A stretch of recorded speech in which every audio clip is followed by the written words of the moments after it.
बिस्मिल्लाहिर्रहमानिर्रहीम। अस्सलाम वालेकुम व्यूअर्स, आप देख रहे हैं यूट्यूब चैनल बोजी क्लॉथ हाउस। और बोजी क्लॉथ हाउस में नवीद भाई आज आपको सिर्फ ये बताएंगे कि गुल अहमद की डायनेस्टी आ गई है। अभी आपको उसका रेट लास्ट ईयर वाला नहीं मिलेगा, रेट बढ़ गए हैं।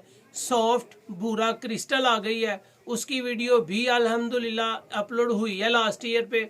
उसकी वीडियो का लिंक आपको डिस्क्रिप्शन में मिल जाएगा। डायनेस्टी की वीडियो का लिंक आपको मिल जाएगा डिस्क्रिप्शन में। और अलकरम काटन भी स्टार्ट हो चुकी है अल्हम्दुलिल्लाह। आपको ए क्लास वैरायटीज़ मिलने जा रही हैं। और पेपर क्रंडी गर्मियों की एक टॉप क्लास की फैब्रिक वो भी स्टार्ट हो चुकी है।